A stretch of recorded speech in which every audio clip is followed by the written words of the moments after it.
the screen share.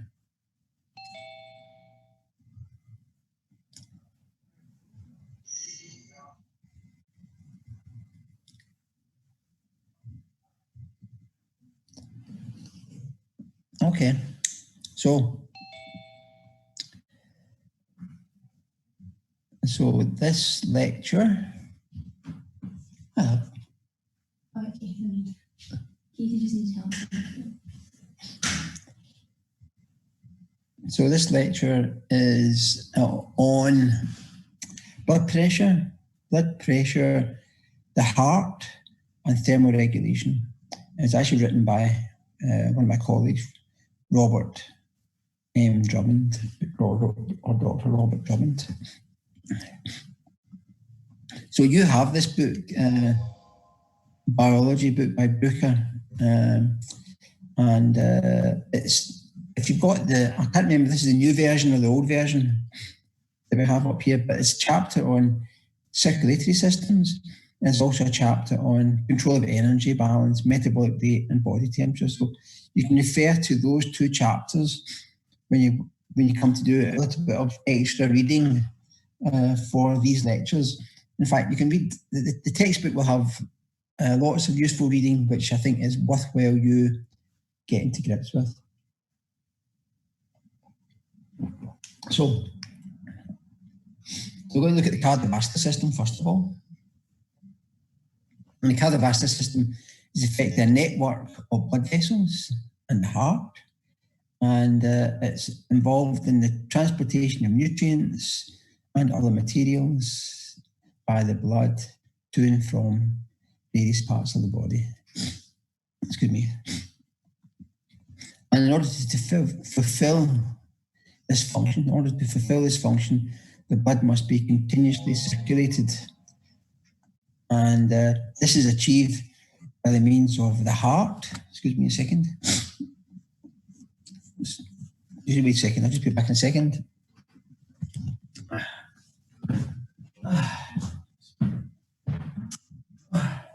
So the cardiovascular system is effectively involves in the transportation of nutrients and other materials via the blood to various parts of the body. So the various parts of the body are effectively the essential organs. So the brain and the heart, the kidneys, the gastrointestinal system, and the skeletal muscle as well. Just to name a few organs. And how this works is through the heart, and the heart acts as a pump. But, obviously, the heart's in the centre of your chest, and blood vessels. And the blood vessels are effectively a system of tubes carrying oxygen-rich and the nutrient-rich blood to the various organs and back to the heart again. So some of this will be very much very familiar to you, because many of you, if not all of you, will have done this as part of your higher education in Chinese school, which is what we do in the UK. But the difference for you guys is that some of the words and phrases that you'll encounter just now will be very unfamiliar because they are in English. So for the various organs, like the heart, the kidney, the spleen, the brain, all these organs, you have to remember the English words for those and not rely on the Chinese translator to do your thinking for you. Okay, so what are the components of blood? So blood is actually like an emulsion because it contains not just a fluid, even though it looks like a fluid. When you cut yourself and you lose some blood, it is actually made up of many, many different components. And in terms of the where it's come from, it's actually part of our connective tissue. So blood is a fluid, effectively coming from the origins are from connective tissue. And if you look at blood under the microscope, you'll see, in fact, that the vast majority of it is made up of red blood cells. But if you take a small amount of blood and you centrifuge it, that means you spin it down. It will separate out based on the density of the different elements within the blood. And what you end up seeing, because this is a centrifuge tube or an Eppendorf tube, you end up with a yellow layer, which is made up of plasma.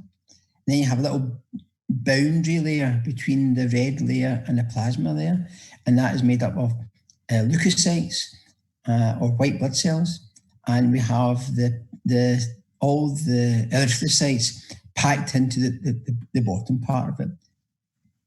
So it's almost 40 to 50% of the total volume. You can see that is made up of red blood cells and extracellular fluid. Now, what are the components of blood? We'll talk about plasma, and that's about 30 to 60% of the total volume.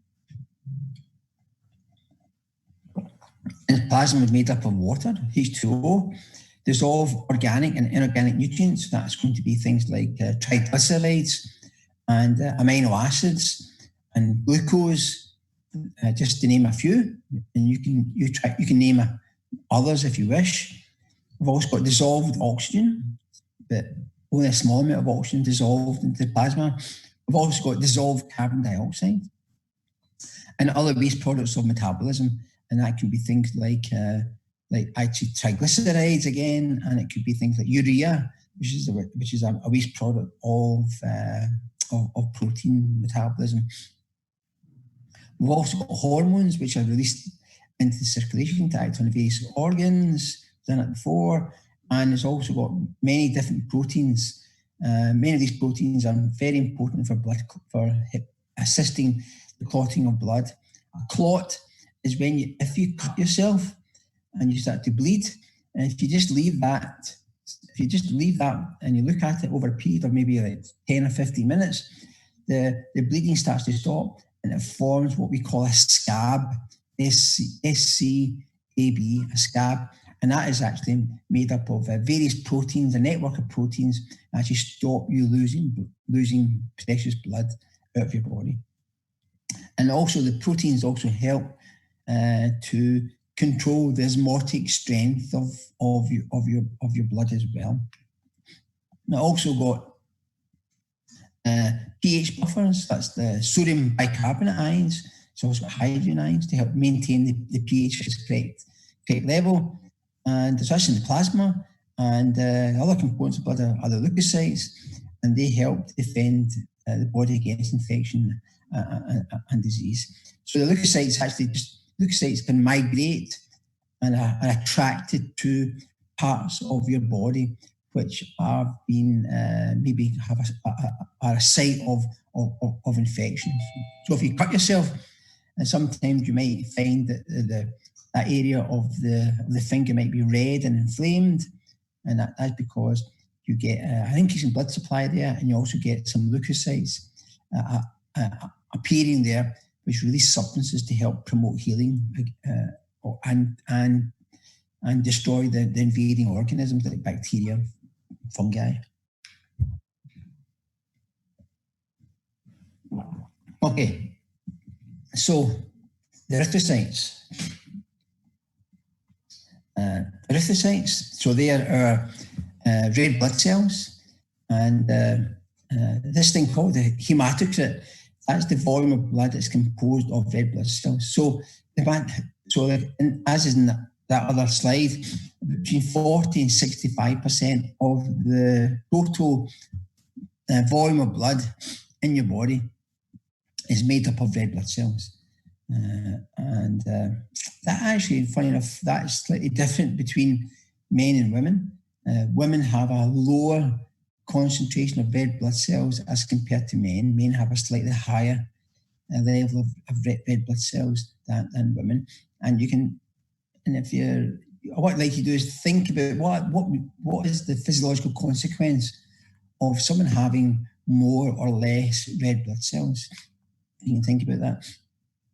Now, the hematocrit, so the red blood cells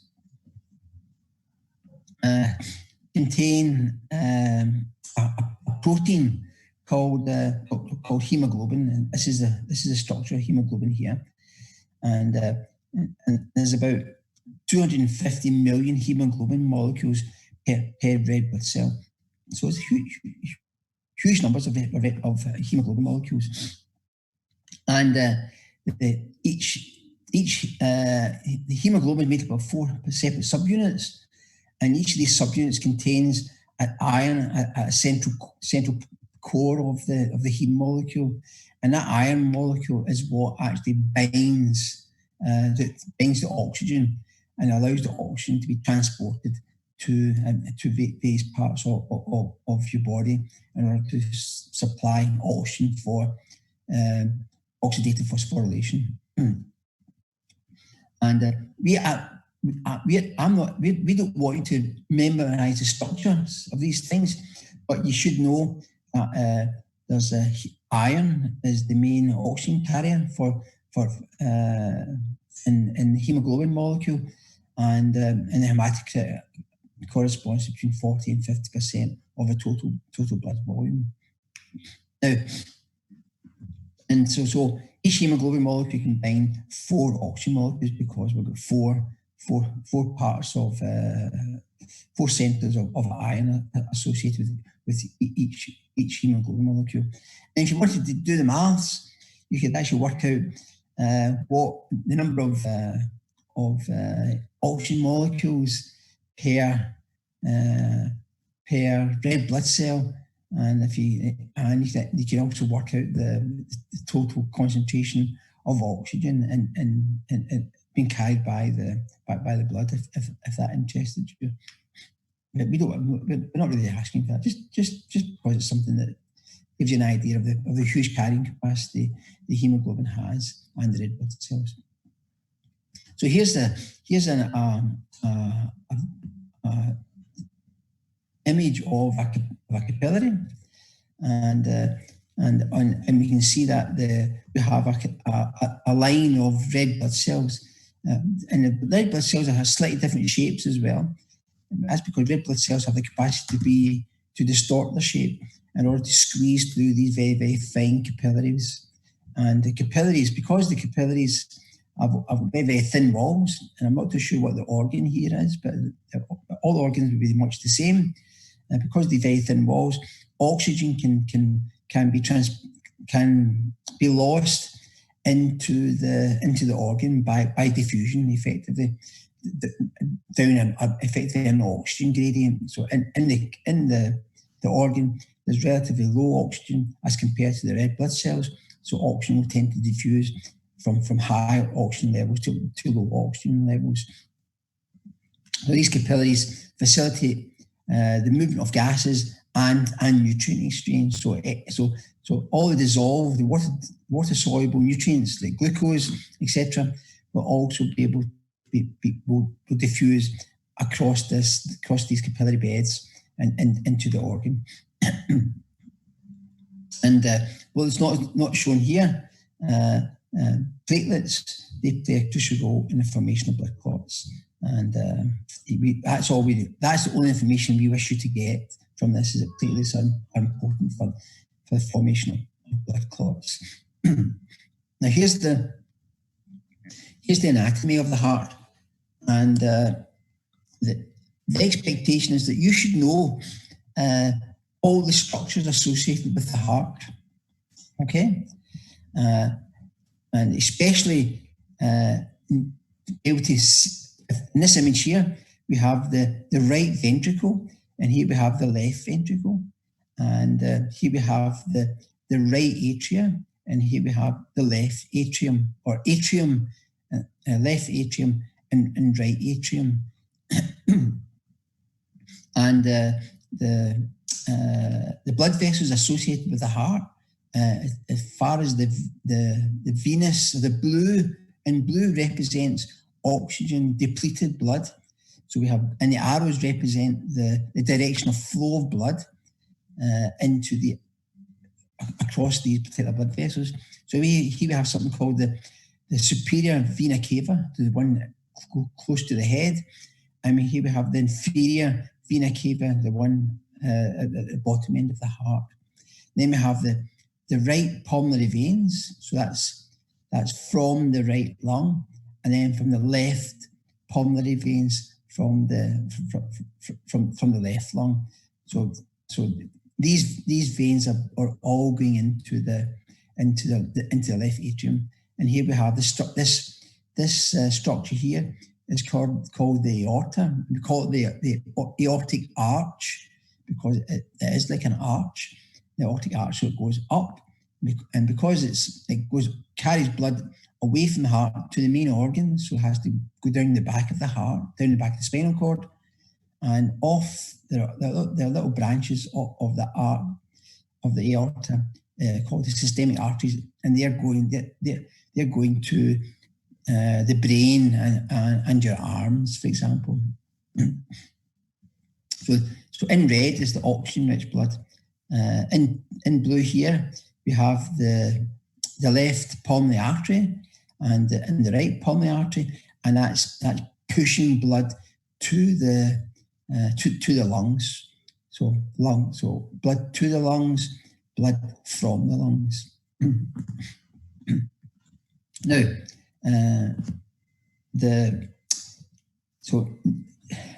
we normally think that the definition of an artery is based upon whether or not the blood within that particular vessel is rich in oxygen or poor in oxygen. That's not true. The definition of an artery is by which direction the blood is being carried.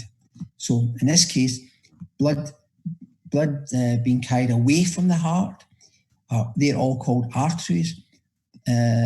Blood being carried to the heart, those blood vessels are called veins. So that's why in this case we have oxygen-rich blood from the left lung going into the heart. It's called a vein, even though it's oxygen-rich. So you have to remember all these structures, all these names, and also you need to remember this cross section of the heart.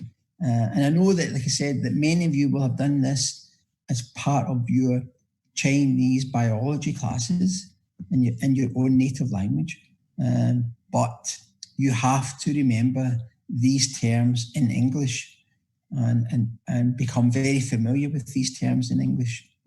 So here we have a cross section, and here's the right atria, and the arrows again represent the directional flow of blood.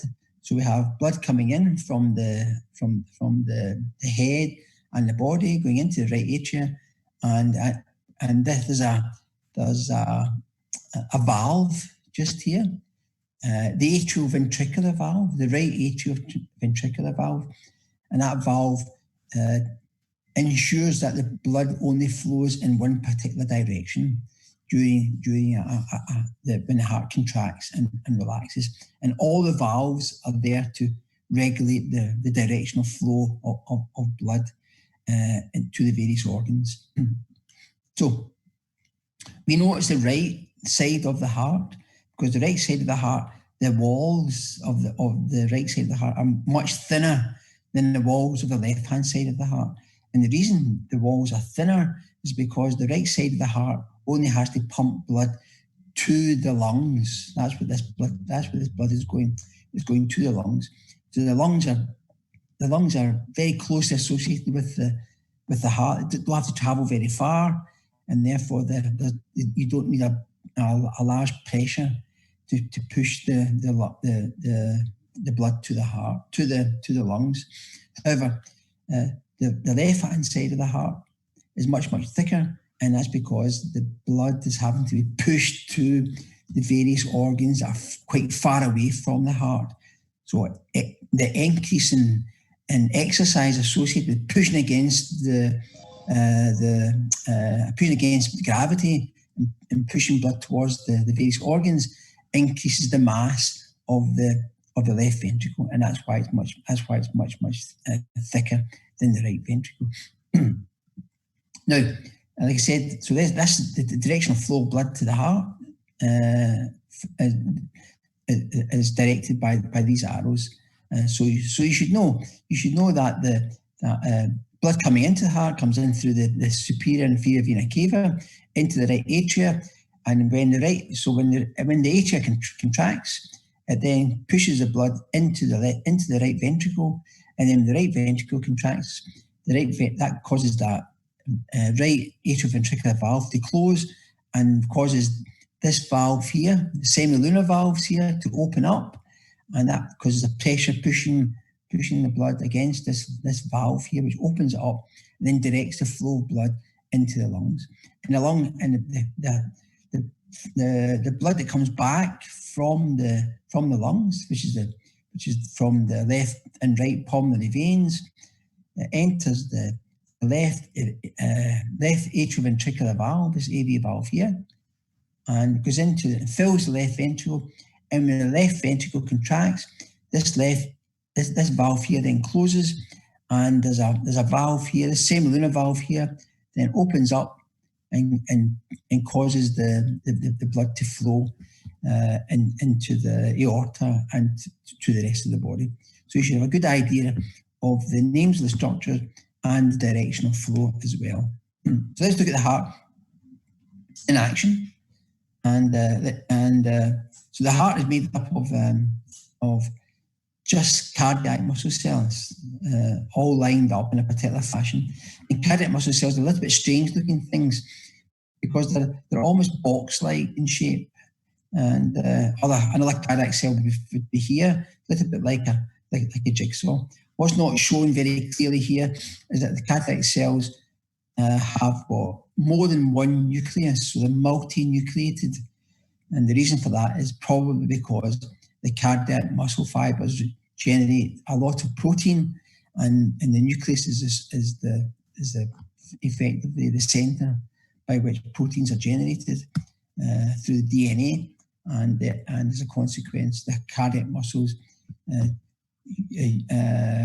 use a lot of protein and have a capacity to generate lots of protein because of the nature of the nucleus. A little bit like skeletal muscle. Skeletal muscle has got lots of nuclei in order to support the contractile apparatus. So looking at how the heart contracts and how the heart relaxes. And you might, like I said, you might well have done this again in your Chinese classes, which is good. So here we have, so the heart contracts in a manner that facilitates the filling and emptying of the ventricles. So effectively we have a wave of excitation, a wave of electrical activity that happens to be a wave of depolarization, and it begins in the structure here called the SA node or the sinoatrial node. So that's why it's important that you get a grip of the various English terms for these anatomical features of the heart and other organs. So with the SA node, and the wave of depolarization spreads across the surface of the ventricles, and that causes the ventricles to contract almost simultaneously. So it's not one. You got a wave of depolarization that spreads across the surface of the atria, and that causes the atria to contract almost simultaneously in order to fill the right and the left ventricle. And so we have this wave of depolarization, but there's also another structure called the AV node, which is the atrioventricular node. And the atrioventricular node is also a pathway, or initiates a depolarization, which then causes the heart to contract in a particular fashion. So that's atrial excitation, and then we have ventricular excitation. So what you notice, what this slide is trying to demonstrate is that the top part of the heart contracts first to try to fill the ventricles, and then the bottom part of the heart, or the apex of the heart, then contracts subsequent to that in order to cause to support the emptying of the left and the left and the right ventricle. So it's a little bit like squeezing the air out of a balloon. If you squeezed it in the center, you just push the air to either side of the balloon. If you squeeze it from the bottom up the way, then there's a better chance that you'll then empty the balloon of air. So contraction starts in the atria, and then begins at the apex of the ventricles before the depolarization causes the whole of the heart to contract. So we have atria, then ventricles. Now, we'll go into this in a lot more detail in other classes next year. This is the basics of electrically how the heart regulates its excitation contraction coupling cycle. So you can actually measure the electrical activity. So that's electrocardiogram. So electric cardiogram, cardiac, and then a way of measuring it, electrocardiogram. And you can place leads or electrodes on the surface of someone's chest and arms, and you get this unusual looking waveform, which is called an ECG, an electrocardiogram. And every time the heart contracts, you get this wave here appearing. It's called a PQRS complex. So you should know that this is the PQRS and PQRS T wave, in fact, although it's not drawn. It's not drawn here. The P wave indicates atrial depolarization. The QRS complex indicates ventricular depolarization, and the T wave is indicative of ventricular depolarization, or the ventricles repolarizing. The ventricles repolarizing. So atrial depolarization, ventricles depolarizing, and ventricles repolarizing. So the PQRS T wave, that's a kind of unique looking waveform associated with an ECG, and each of these represents one excitation contraction of the heart. Now, let's look at so what we have. So effectively, the circulation is made up of pulmonary circulation and a systemic circuit. It's a little bit more complicated than that, but that will do for just now. So effectively, you have a network of capillaries in the lungs and a network of capillaries in the rest of your body. Just two circuits. The pulmonary circuit is involved in helping to restore the levels of oxygen in the red blood cells, and also to get rid of the accumulated carbon dioxide that is accumulated as a consequence of metabolism.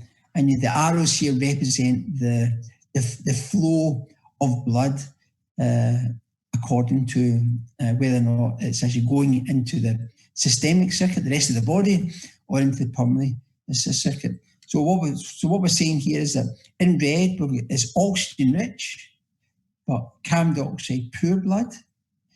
And in the blue, it's oxygen poor and carbon dioxide rich blood. So we talk about oxygen rich and oxygen poor.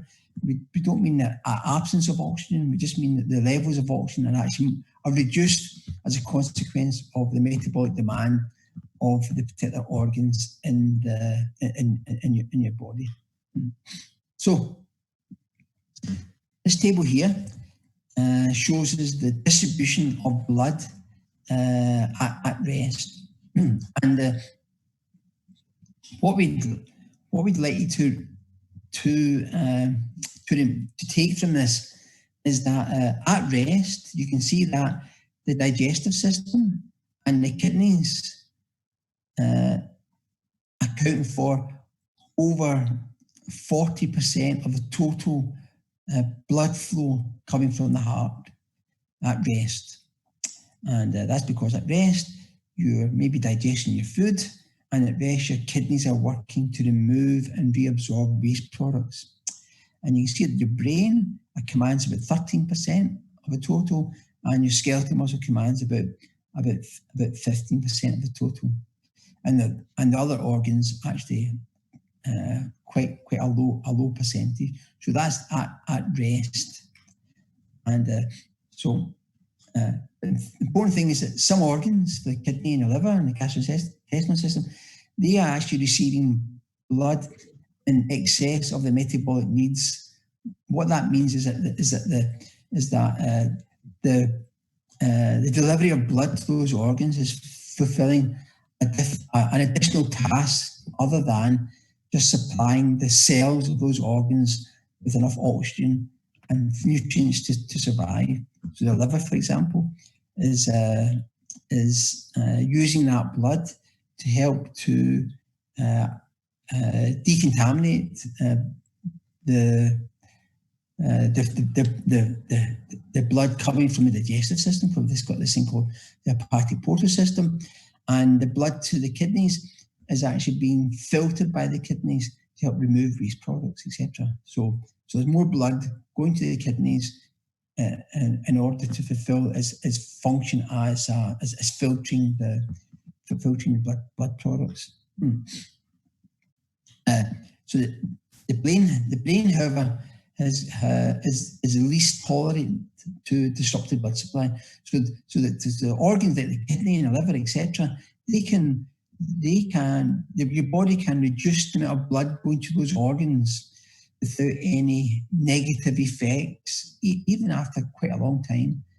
So even though you might not be doing it just now, but if you ever undertake exercise for a long period of time, the demand for the exercise requires blood to go to the muscles, and so the excess blood to the muscles is actually is ensuring the muscles get sufficient oxygen and glucose, and the digestive system doesn't need the excess blood because it's no longer fulfilling the function of actually reabsorbing food, etc. But it's just got enough blood to help maintain normal physiological demands. But the brain is unable to tolerate that. The brain must get its correct level of blood at any one time. Otherwise, the brain or the cells within the CNS or central nervous system, i.e. the neurons, they can be damaged as a consequence. And the damage to those neurons is what's called is irreparable. So once you damage some parts of your brain, then you lose that function effectively forever. So if the blood supply is disrupted for more than 4 minutes, and then you get irreparable damage. A small interruption of blood supply to the brain results in most people fainting. So you fall on the floor and you may become unconscious. And one way to overcome that is that usually people actually lift their legs or get their legs to be lifted into the air, and to help to restore the blood supply back to the CNS.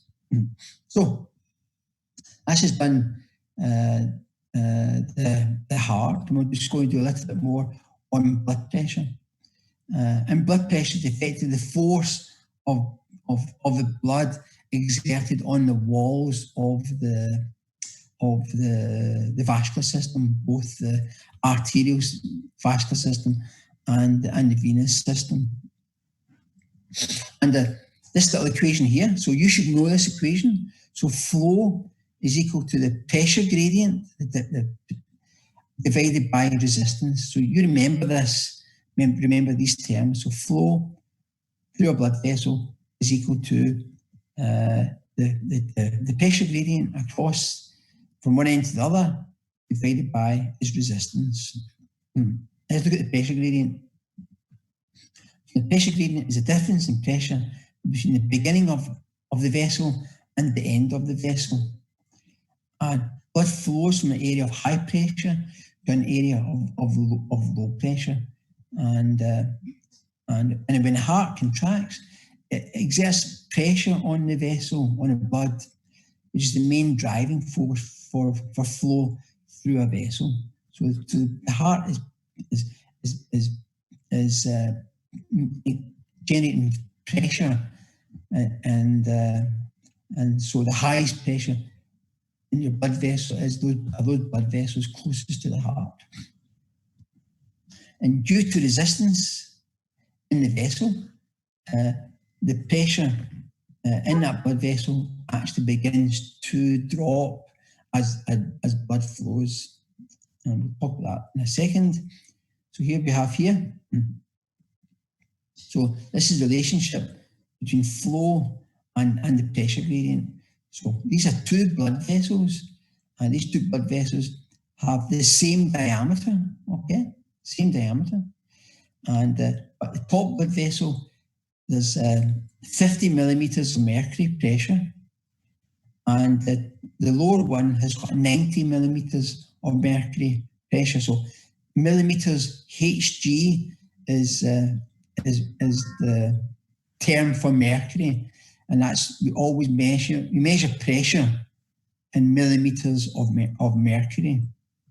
And the reason for that is in the past, it would depend how much mercury could be lifted by a blood pressure, but don't worry about that. So that's the beginning of the blood vessel, or the start of this blood vessel, it's 50 millimeters of mercury, and at the end of this blood vessel, it's 10 millimeters of mercury and 10 millimeters of mercury.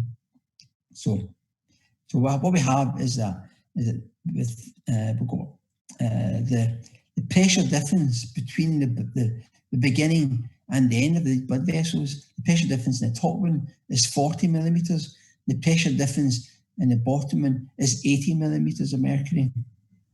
And so the difference in pressure in vessel 2 is 2 times that of vessel 1.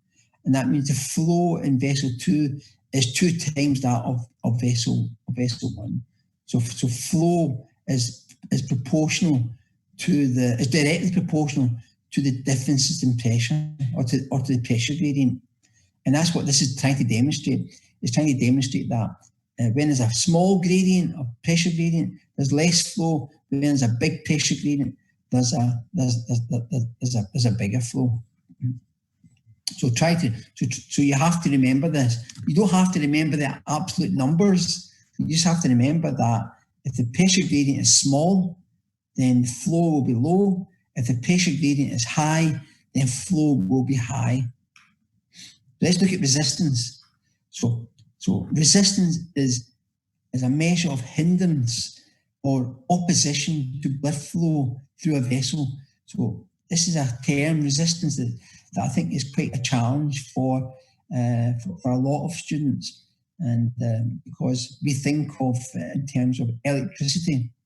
So resistance, it's almost like, if you remember, if you're trying to push something along the floor, if it's hard to push, then there's a lot of resistance to the movement of that particular object. If it's easy to push, then the resistance is actually quite low.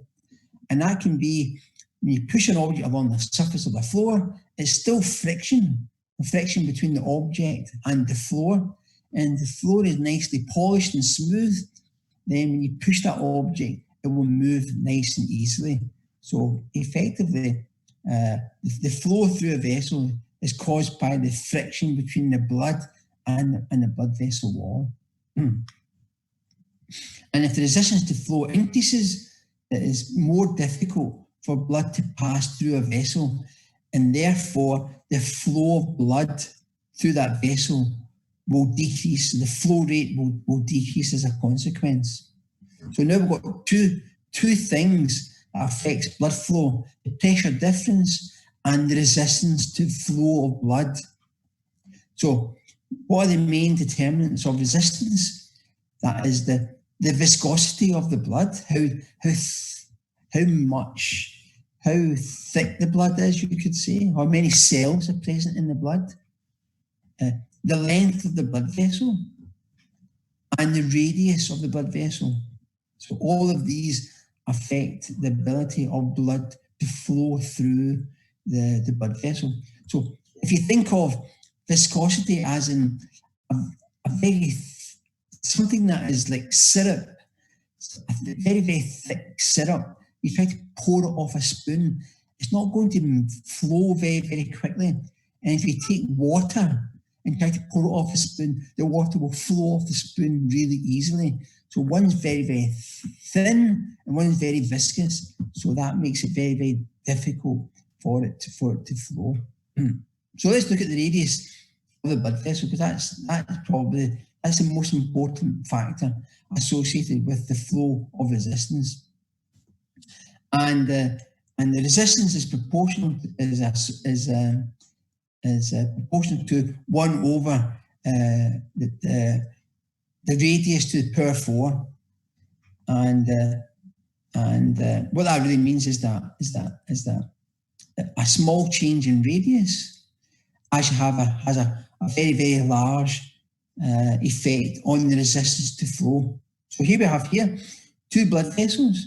This time it's the same pressure gradient, okay? The same 90 versus 10, 90 versus 10. The difference here is that the diameter of the blood vessels are quite different. Here we have a small diameter blood vessel. Here we have a large diameter blood vessel.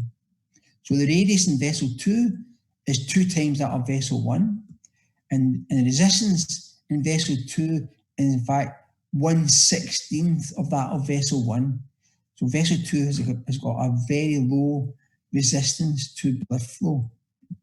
So flow in vessel 2 is actually 16 times greater than that of vessel 1. So like I said, resistance is proportional to 1 over the R to the power 4, and flow is proportional to the radius to the power flow to the R to the power 4. Effectively, that really means is that the diameter of the blood vessel is one of the biggest determinants of blood flow, as well as the pressure gradient. Now, why is that important? And that's important because small changes in radius produce significant changes in blood flow, and that allows your body has the capacity to change the diameter of blood vessels in order to support a particular organ's demand for its metabolic needs or its particular function. So let's look at the vascular tree just now. And so this vascular tree consists of arteries. So before I start, you need to know the definition of all these particular elements of the vascular tree, and you should be able to write out all of these in English. So you have to be able to know what an artery is. It carries blood away from the heart to tissues. Arterioles, they are just smaller branches of arteries, and based on what we already know of blood flow and diameter of blood vessels, the arteries are large diameter, arterioles are small diameter. So blood flowing through arterioles is going to be lower than arteries. And capillaries are very small branches of arterioles, and they're the smallest of the vessels across which all exchanges are made with surrounding cells. So all of our organs have a large network of capillaries to help support the demand for oxygen and demand for metabolites in a particular organ. And they're very, very small diameter, and therefore the flow of blood through these capillary beds is actually quite low in comparison to arteries. And in that case, that's a good thing, because that helps to facilitate the movement of various nutrients relative to their concentration gradients. And then we move from the capillaries, we move to the venules, and they're formed when capillaries rejoin and return to the heart. And then we've got the veins, and they form when venules merge to help return blood back to the heart. So that's the vascular tree. And this little slide here, it just basically, this top part is showing you the arrangement of these different elements of the vascular tree. Here's the heart, this is the direction of flow of blood. So large arteries, small arteries, the arterioles, and the capillaries, where the gas exchange occurs and nutrients exchange occurs. Then that merges into the venules. And note that we have oxygen-rich, usually oxygen-rich, nutrient-poor, carbon dioxide poor. Then we have carbon dioxide rich, oxygen low, and usually nutrient low as well, and then end up back to the heart. So that's the circulation. And this little structure here is basically showing you the different anatomical features of these different vascular trees. And what the important take-home message is that the large arteries contain many layers of smooth muscle and connective tissue, and they have the layers of elastin, and the elastin helps to allow the arteries to expand and like elastic band to expand and then relax back to its normal diameter. The center of each of these organs is called a lumen. So remember this term, a lumen, and that's where the blood is flowing through.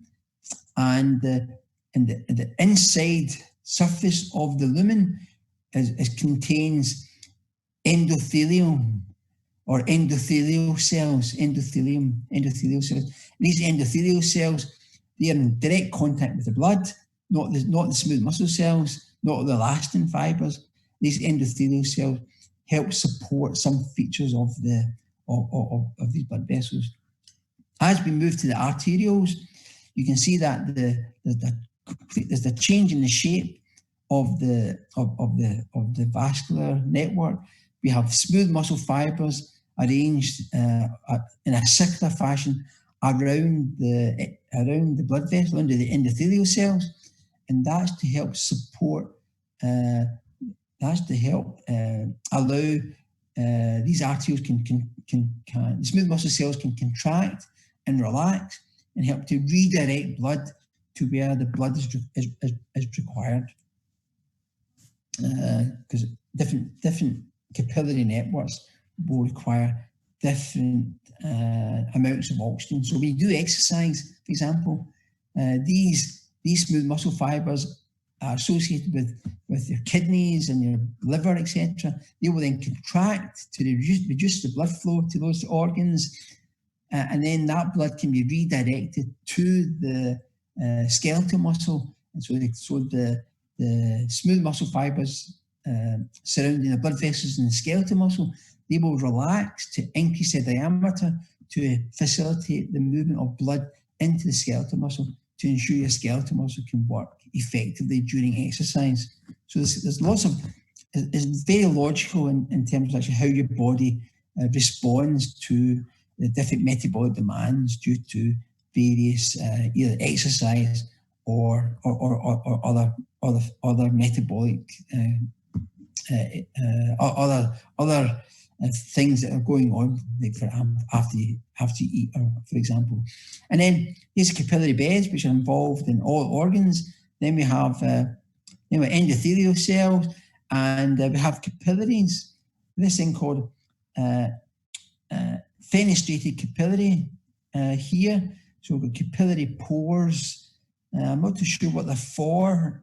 Probably to help to facilitate the movement of water into the capillaries. And then we have endothelial cells in the venule before moving on into the large vein. So here we have the large vein, fewer layers of smooth muscle and connective tissue. Unlike the large artery, we've got many layers of smooth muscle and connective tissue. So in this little diagram here shows you the vein is actually very thin in comparison to the artery. The artery in the systemic circulation, and that's because the artery is carrying high pressure blood to the rest of the body, so it has to be to resist being deformed. And the vein is quite thin because it's low pressure in the veins carrying blood back to the heart. So let's look at the arteries. So they serve as a rapid transit passageway for blood from the heart to the organs. So they're a very large diameter, so a low resistance pathway for the movement of blood. And they also act as what's called a pressure reservoir to help provide what's called the driving force for blood when the heart is relaxing. So the arteries help to maintain blood pressure to a particular level when the heart is actually filling and during the relaxation phase of the cardiac cycle. The arteries, the arterial connective tissue contains collagen fibers. So remember this, arterial connective tissue contains collagen fibers to provide strength, tensile strength, and elastin fibers to provide elasticity to the walls. So let's talk about the pressure reservoir. So this is an important concept. So if here's from the veins, from the vena cava, going into the heart, then coming out of the aorta. When the heart contracts, there's pressure in the arteries, and in fact that causes the aorta to actually balloon out. In fact, and when it balloons out, when the heart relaxes, and this valve then closes during the filling phase, it actually causes the blood to, it helps to ensure the blood keeps flowing away from the heart. So during the contraction phase, the valve opens up to facilitate the movement of blood from the aorta to the arterioles. The aorta then actually expands a little bit, and then when during the relaxing phase, this valve then closes, and the arteries then push down, pushing the blood away from the heart. So it acts as a reservoir of pressure. And this is showing you the changes in pressure during the cardiac cycle. So we have pressure here in millimeters of mercury. So during rest, the resting blood pressure is about 70 millimeters of mercury, and during the contraction it goes up to about 120 millimeters of mercury. So that's the contraction phase, then the relaxing phase of the heart. So the pressure doesn't fall to zero. And the reason it doesn't fall to zero is because the aorta acts as a pressure reservoir to help maintain blood pressure. Now, you should know that the peak of this pressure wave is called the systolic pressure, and the minimum pressure is called the diastolic pressure. So systolic and diastolic, you should know these words. So the systolic is a peak pressure when the heart contracts, and the diastolic pressure is a minimum pressure when blood is draining off into the downstream blood vessels. Now you can measure your blood pressure by what is called a sphygmomanometer. If you go to the doctors, sometimes your blood pressure can be measured, and it can be done by it's a cuff usually. It's on the arm, it's usually on the left arm. In this case here, the medical person is listening to the sound of the blood being pushed through the artery in the arm. I think it's called a brachial artery. You don't have to worry about what it's called. There are digital ones. Some of you might have them at home. Sometimes your grandparents sometimes might monitor their heart because increasing as you get older, you get an increasing likelihood of heart disease. So they might be interested in measuring their heart. So we would normally consider your normal blood pressure to be what is called 120 over 70. So 120 millimeters of mercury is the systolic blood pressure, and 70 millimeters of mercury is your diastolic blood pressure. So you remember these numbers in terms of what would be considered to be the normal blood pressure. And high blood pressure, which is we'll talk about just now, is when your systolic blood pressure is greater than 140, and your diastolic blood pressure is greater than 90 millimeters of mercury. And as we say here, probably about 40% of the UK population has got high blood pressure. And high blood pressure is a sign of another way of a medical term for high blood pressure is called hypertension. And there are many different types of drugs that people take in order to treat hypertension. We won't go into that just now. And there are drug interventions and there are non-drug interventions that people can use to try to treat high blood pressure. High blood pressure is bad for you because it's increasing the likelihood of having a stroke or a heart attack. Some people have a thing called low blood pressure, hypotension, and that's also not good for you because hypotension means that there's a potential for organs not to receive the correct levels of oxygen and nutrients in order for that organ to work effectively. So, blood pressure, the basics of factors affecting blood pressure. So you have to remember this. Factors affecting blood pressure. So peripheral vascular resistance, that's the diameter of the blood vessels. So peripheral means the periphery is at the edges of things, so the organs and the skin. So flow is equal to the pressure gradient divided by the resistance. We did that before, and you can affect blood pressure by increasing resistance, and you can also affect the blood pressure by increasing the pressure gradient, and the opposite can happen as well. So you can change flow by changing any of these two parameters, and they can be changed independently or separate from each other. And ways in which you can alter these is by the amount of blood being pumped out of the heart can be altered because your heart you can increase heart rate, and that will increase the flow. That can increase the pressure gradient because you can increase systolic blood pressure. You can increase the volume of blood by redirecting blood to different organs.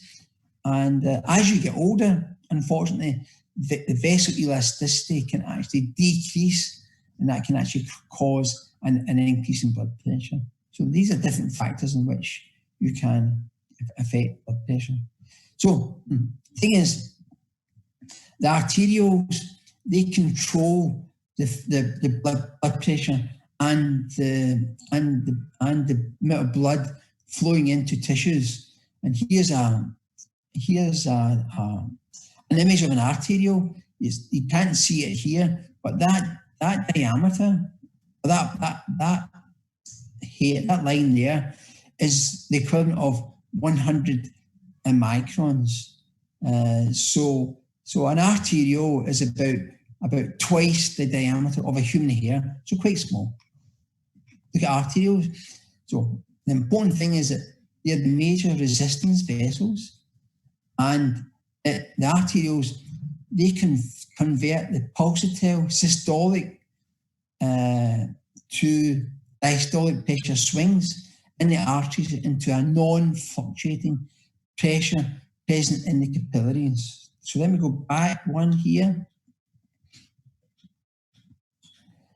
Let me just go back. There it is here. So these changes in pressure go from 70 to 120.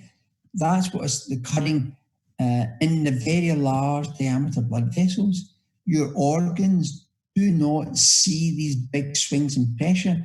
Your organs only see the pressure gradient. Your organs are not subjected to these large swings in pressure. So the arterioles help to prevent these large swings in pressure. So then the radius of the arteriole can be adjusted to help redistribute cardiac output amongst the systemic organs depending on the body's needs, momentary needs, and help regulate the arterial blood pressure. So here's the structure of the blood vessel. You've seen it before, and so we've got smooth muscle layer, thick smooth muscle layer. We've got elastic fibers, and we've got the endothelial layer, and this is the lumen. And this is just showing you a single smooth muscle cell, showing you what it's made up of. And here we have what are the arterioles. So to show you the arterioles are effectively made up of endothelial cells surrounded by spirals of smooth muscle cells. And the arterioles here's the normal arteriole, we call it tone. So we have this thing called resting tone, which is really the resting diameter of an arteriole. And the arteriole can constrict to reduce blood flow, or it can dilate to increase blood flow. And locally, at the site of the organ, the diameter of the arteriole can be constricted due to an increase in myogenic activity, an increase in activity of the smooth muscle cell, an increase in oxygen, a decrease in carbon dioxide and other metabolites, and sympathetic stimulation. So an increase in sympathetic stimulation of the autonomic nervous system can cause a vasoconstriction, and there are other things as well. So try to remember each of the different ways in which the blood vessel diameter can be altered. But a decrease in sympathetic stimulation can cause vasodilation. So vasodilation, if there's a decrease in oxygen, there can be a vasodilation if you try to promote more oxygen going to an organ. And if there's an increase in the amount of carbon dioxide, so an increase of a waste product, then you can get a vasodilation to help to remove that particular waste product. So almost near the end now, you'll be glad to hear. So looking at thermoregulation. So effectively, your internal core temperature, that is your heart, your lungs, your liver, your central nervous system, are usually kept at about 37 degrees C, so a relatively constant temperature, and it's subject to quite precise regulation. But the skin and your subcutaneous fat can vary quite considerably. So your skin temperature can vary from almost air temperature, way down at 20, even cooler than 20 degrees C, and up to about 40 degrees C without any damage. But at very high temperatures and very low temperatures, your internal core temperature remains more or less exactly the same. So it's important to remember that. And if there's an increase in core temperature, speeds up cellular chemical reactions. So why is it not good for you? It's overheating is more serious than cooling. And that's because you get dysfunction of a CNS, which can cause irreversible protein damage to protein denaturation. And if your internal body temperature increases to 41 degrees C, it can cause convulsions, and above 43 can cause death of the CNS and failure of major organs. So very, very high temperatures are very, very bad for you. So in today's, because we now know, you guys in China are no longer experiencing it, but people in the UK are now experiencing the COVID-19, the coronavirus. And one of the symptoms of coronavirus is you get very, very high temperatures, and the very, very high temperatures that are not being managed particularly well, either through drugs or other ways, are resulting in irreversible damage to organs, and that's why people are losing their lives. Nobody knows why the temperatures are core temperatures are changing so markedly. It must be due to some sort of inflammatory mediated response that some people are susceptible to, and other people are not susceptible to. By decreasing temperature, it's a little bit more manageable because it slows down cellular functions, and it produces a prolonged fall in body temperature. So it actually just slows metabolism. But if it's very, very, very low over a long period of time, then it can deplete major organs of nutrients and oxygen, which could ultimately be fatal. But it's easier for us, our animals, and us to survive cooler temperatures than hot temperatures. So here we have how we regulate our body temperature. So we've got lots and lots of blood vessels at the surface of our skin, and we can regulate the amount of blood flowing into those blood vessels. And here we have these diagrams here. So we lose heat by radiation, and we also lose heat by losing water, by convection, the warm water carrying off heat.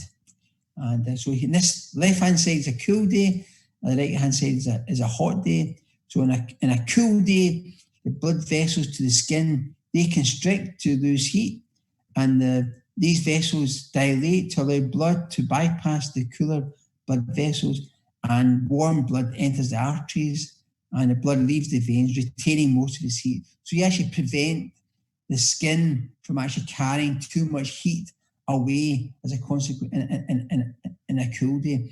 And that also prevents cool blood entering the circulation in order to cause cooling of the organs. And so that's why in a cool day, sometimes your tips of your finger go a little bit white. It's kind of bleaching colour. That's because there's a big reduction in the blood supply going to your fingertips. Now eventually that disappears, and prolonged cooling, eventually your skin goes very, very pink in colour, and that's because there's an overarching demand for the cells to require oxygen and nutrients there, and your skin goes pink, and therefore, and if that happens, cold blood can then permeate your body, and that can be a bad thing. So on a hot day, the blood vessels to the skin dilate, and you get a redirection of blood flow to the skin, and as a consequence, you can lose heat. So in a hot day, your skin can actually become quite pink in colour, and you start to sweat as your body tries to lose heat. So basically, by changing the blood vessel diameter in the skin, you can actually redirect blood flow in order to either to retain heat or to lose heat. So mechanisms of heat transfer. So you should know these 1, 2, 3, 4 ways in which we can lose heat. Lose heat by radiation, lose heat by conduction, lose heat by convection, and lose heat by evaporation. And I think one of the other lectures that I did before was to show that in humans we have a large blood supply in our head, and that's to ensure that our CNS doesn't overheat. That's why when we get very hot, in lots of cases, the first thing we observe when we're hot, we actually start to sweat from our forehead. We sweat from our forehead in order to protect our brain from overheating. So there's a special structure in the brain called the hypothalamus. The hypothalamus, I don't know why it's not working here. Where is it? Come on. It is the hypothalamus. So you need to remember this. The hypothalamus helps you regulate temperature. It acts as what's called a thermostat, and it helps you speed up heat loss or heat production as required. So it's activated in 2 ways. Thermoreceptors on the skin. So thermoreceptors on the skin provide an input into the hypothalamus in this thing called the central command, and direct stimulation of the hypothalamus through changes in blood temperature perfusing this area. So the blood getting into the CNS, if it's a little bit cool, there's a change in a set point in the hypothalamus, then therefore causes actually, if we get quite cold, you should know, hopefully you've experienced it, even in Nanjing, and if you're not wrapped up well, you start to shiver. So the shivering response is a direct effect of the hypothalamus sensing that your blood going into it is a little bit cooler than 37, and therefore you start to shiver, and the shivering increases heat production in the skeletal muscle in order to increase the temperature of the blood going through the skeletal muscle, going to the CNS, and therefore trying to maintain the core temperature at 37 degrees C. Okay, so we stop that sharing, stop the sharing. So that's that lecture finished with in VM 108. Let me just get up my place page. So here we are here. So the next, let me just do this again. Let me just close that down. That's it. Let me just get this zoom. Zoom. Let me share the screen. Don't know which one I'm sharing here. Share this one. Yep, that's right. So for tomorrow, we will end up doing lecture number 2 at the same time, so 10 o'clock UK time. And the nice thing is that Robert and other members of staff, we have an audio track associated with the lecture, so you can, as well as listen to me, in terms of trying to understand the English that's been taught, you've been taught to. You can also then listen to Robert's lecture with the audio as well. And I highly recommend you do both, because doing both will really, really help you with your English, because I think that many of you will still be struggling with your confidence in your English, and with the English pronunciation. And so let me go back to the meeting controls, stop sharing. So video, that's me. Where am I? I should be here.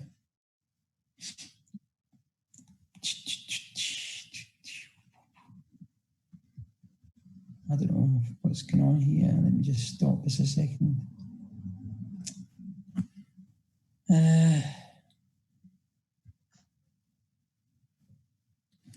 Yeah, no, not that one. I don't want to share this one. Where are we? Stop share. Anyway, back to me again. So we're back to me. So, does everyone understand? As much as you can do under the circumstances. So I think that you've all been given your timing for your BM 110 presentations. You all saw that through your WeChat message, yes? Yes. That's good. So we'll be running this as a group. So you saw the timing. There'll be 10 students per group. So we expect each of the 10 students, Annette and I will run them. So the 10 students will all be in the Zoom class, and the 10 students will listen to each other's presentation for 5 minutes. You won't see the marking. I'm expecting that at least one or two of the students will ask a question of the person presenting, and you can have a go at answering the question. Now, you can talk to each other about the question you're going to ask, and if you wish, you can rehearse the question you're going to ask, and you can rehearse the answer to your question. We don't mind that whatsoever. We're just wanting you we just want to help you engage with your English. That's the purpose of the presentation. So Annette and I will be assessing you on the quality of the presentation, and I have already sent you the marking guide associated with that. And you can see from the marking guide, a small element of it is associated with the delivery of the presentation. Now, so in the past, when I've been in China for the last 5 years or 6 years, there's been a strong temptation for students to stand up and just to read out a prepared script of the presentation. And and that temptation will be even stronger because I can't be there to watch you. And what I'd like you to try and do so I'm not going to stop you from preparing a script and for you to be sitting on your phone reading out the script, okay? Because I can't be there. But actually, in fact, it's much, much better for you to try to avoid doing that and just to use the language skills that you've got and not be overly worried about the grammar, etc. Because it gives me an opportunity for me to comment on your level. If I think, because it'd be fantastic for me to say to you, oh, I thought your English was fantastic. I'm really pleased to hear that your pronunciation is great and your flow is really, really fantastic. And then when I meet you in October and I find out that you cannot even string 2 words of English together, then that's a little bit embarrassing for both of us. So it's much better for you to just to deal with the English that you've got, and for me to write an honest statement about your English, to say you really need to work a little bit harder on your pronunciation, a little bit harder on your fluency, then that gives you some positive, some feedback, something to work on.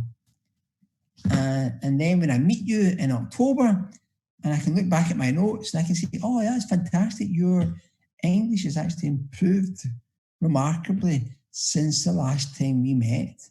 And then that way we can all try to improve our English in a way that's actually a better reflection of where you are just now. Because I know some of you will still be quite shy in terms of using your English.